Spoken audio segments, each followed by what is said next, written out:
A phone call just blew up the entire PGA Tour, and nobody was supposed to know it happened. The new CEO called the tour's biggest star to shut him down. Instead, he got humiliated. Rory McIlroy didn't back off. He didn't apologize. He didn't even raise his voice. He just calmly told the most powerful man in golf exactly why his master plan was going to fail. And then he hung up and kept talking to the press like nothing happened. This is the call the PGA Tour did not want leaked. And once you hear what was actually said, you'll understand why insiders are calling this the moment the tour lost control of its own golden goose. Brian Rolapp, the new man in charge, picked up the phone to confront Rory McIlroy, and Rory refused to back down. Here's why this matters so much. Rory went public a few days ago and torched Rolapp's new two-tier system, calling it a glorified Korn Ferry event. That's not a throwaway comment. That's the biggest star in the sport publicly setting fire to the CEO's master plan right before the US Open. Rolapp had no choice but to respond. So he picked up the phone. The timing wasn't random. It was the morning of June 23rd, hours before Rolapp had to walk into a room full of cameras and defend himself. And here's the part that has the golf world on edge. Rolapp stood at that podium and acted like nothing had happened. He mentioned the call, kept it casual, played it cool. But Rory didn't stay quiet afterward. He doubled down. That's the signal that this was never actually settled. The CEO tried to put out the fire and Rory threw gasoline right back on it. So what was actually said on that phone call? Why did Rolapp fold in a press conference just hours later? And why does Rory feel completely untouchable, like the tour literally cannot afford to punish him no matter what he says? Stick around, because we're breaking down every single detail of this confrontation, word for word. I'll be straight with you, my take is that Rolapp picked a fight with the wrong guy. Rory has leverage, and he knows exactly how to use it. What do you think? Is Rory right to push back, or should he just get in line? Drop it in the comments. And if you want the full story on why this standoff could reshape the PGA Tour forever, subscribe now because this is only the beginning. That tension didn't come out of nowhere. It started with a plan, and not a small one. Brian Rolapp walked into the CEO role with a vision to completely tear down the PGA Tour and rebuild it from scratch. 2 tiers, a Champion Series and a Challenger Series. Picture soccer's promotion and relegation system crossed with Formula One's elite calendar. The top players collide more often, the marquee events get richer, and everyone else gets shoved into a second-class circuit. It looked brilliant on a slide deck. It fell apart the second Rory McIlroy read it. The Champion Series would run roughly 23 to 24 events a year, each worth a jaw to dropping $20 million in prize money. The Challenger Series would run at least 20 events but with purses slashed to just $4 million. Almost 5 times less money for the exact same tour card holders. Rolapp's pitch was scarcity. Force every tournament to matter and fans will follow. For a CEO trying to outmuscle Live Golf's spending spree, it made sense on paper. But Rory didn't go after the math. He went after the soul of the sport. He pointed straight at the Canadian Open, over a century of history, a national championship, a tournament Rory has won twice. Under Rolapp's plan, that event could get buried in the Challenger Series. Demoted. Turned into a feeder league for the real money weeks. Rory named it exactly what it was, a glorified Korn Ferry event. That phrase detonated across golf media within hours, because it exposed the plan's ugliest truth, a tournament with a century of history becoming a stepping stone for players trying to claw their way back to relevance. Rolapp's vision was about money and efficiency. Rory's objection was about legacy and respect. 2 worldviews on a collision course, and the phone call was the crash. Rolapp walked into that conversation thinking he had the upper hand. He had no idea Rory had been building his case for months, waiting for the exact right moment to detonate it, right before the tour's biggest stage of the year. Rewind 1 week. The US Open was days away. A reporter lobbed Rory an easy question about Rolapp's 2-tier plan, the kind of question most players dodge with a safe non-answer. We'll see how it plays out. I trust leadership. That's the script every player is supposed to follow. Rory ripped it up. He looked straight into the camera and called the Challenger Series a glorified Korn Ferry event. He named the Canadian Open directly. He said a tournament with that much history had no business being demoted. Then he went further, accusing the entire tour of operating inside a false economy created by Live Golf's spending war, and suggesting the old system wasn't broken at all. That's not criticism. That's a declaration of war, live on camera. The room went dead silent. Reporters scrambled. Every lens zoomed in, hunting for a flicker of hesitation. There wasn't one. Think about what that meant for Rolapp. He had spent months lining up sponsors, winning over the policy board, preparing to unveil himself as the savior who'd bring order to chaos. And in one sentence, his own biggest star told the entire golf world the plan was dangerous. Within hours, glorified Korn Ferry was everywhere. every podcast, every broadcast, every timeline. It was strangling Rolapp's momentum before his plan had even launched. That's when the decision got made. Rolapp couldn't let this stand.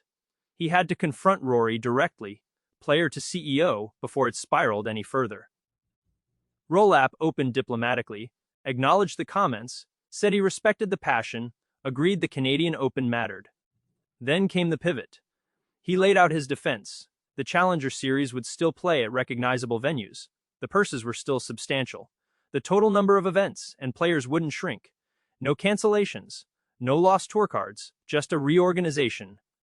Rory wasn't buying a word of it. He fired back that a $16 million gap between tiers was indefensible. He said sponsors would be forced to pay up or watch their events die of irrelevance. He said promotion relegation might work in soccer, but golf isn't soccer. Golf has history that money can't manufacture. Calmly, methodically, without ever raising his voice, Rory took the entire pitch apart. That's when Rolapp lost the room. He'd braced for pushback. He hadn't braced for a full dismantling. So he tried a different play, pressure. He reminded Rory the tour was bigger than any one player. He hinted that cooperation would be appreciated. A soft threat, dressed up as advice. It's the oldest move in the corporate playbook. Appeal to unity, then imply a cost for standing apart from it. It works on people who need the paycheck. It does nothing to the one player who doesn't.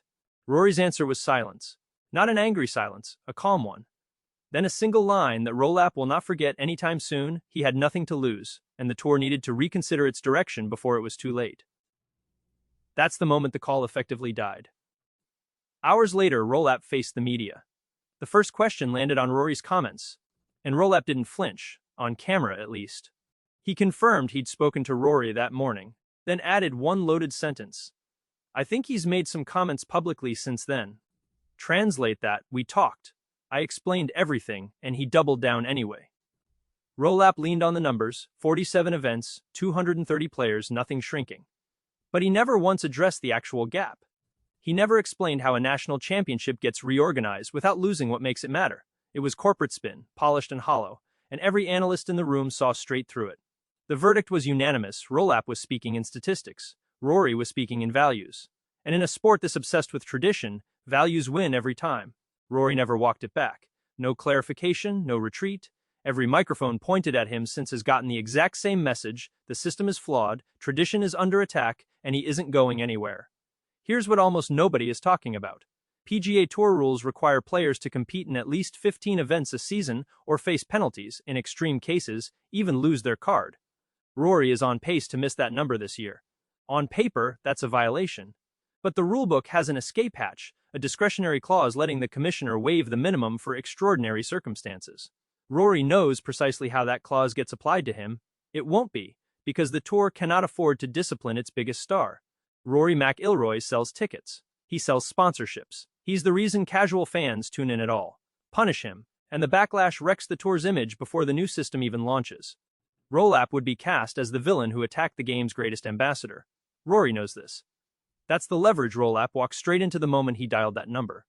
Rory has no punishment to fear, no retaliation waiting for him, no real consequence for speaking his mind, and he has proven, over and over, exactly how far he's willing to push that freedom. This isn't only about Rory. Traditional tournaments are already bleeding relevance. Colonial, the Canadian Open. Decades-old events losing their pull as stars chase the biggest paychecks. Rolapp's plan doesn't fix that, it accelerates it. Demote the Canadian Open, and prize money drops, field quality drops, sponsors walk, and eventually the event becomes a shell of what it used to be. And right now, Rory is fighting this fight almost entirely alone. Lucas Glover has voiced mild concerns, but no one else has been willing to stand toe-to-toe with the CEO the way Rory has. This is one player against the entire power structure of professional golf, and right now, he's winning. Rolapp can't force cooperation, can't punish him, can't silence him. All he can do is try to persuade, and persuasion is failing. The 2028 implementation date is still more than a year out. That's a long runway for alliances to shift, for Rolapp to recalculate, or for Rory to dig in even harder. If you believe the tour needs to evolve, that the old model was broken and something bold was overdue, maybe you're with Rolapp. If you believe the tour is trading its soul for a bigger paycheck, and players like Rory are the last line of defense for what makes this sport matter, maybe you're with the four-time major champion. There's no clean answer here, but there's a choice being made in real time. and it's going to define what professional golf looks like for the next decade. One thing is certain, this is nowhere near over. Rory refused to back down on that call, and he's refused to back down every single day since. Rolapp isn't retreating either. He's fully committed to his vision. Two powerful forces. Two irreconcilable visions. A collision course for the heart and soul of the sport, playing out in real time. I told you at the top, my take is that Rolapp picked a fight with the wrong guy. Now you know exactly why. Rory has leverage, conviction, and nothing to lose, and that combination is the most dangerous thing a first-year CEO can run into. So where do you stand? Is Rory right to fight this system, or should he fall in line and move on? Drop your take in the comments. Let's get a real debate going. And if you want to catch every twist in this story before anyone else, hit subscribe right now. Because this is the biggest story in golf, and we are far from done covering it.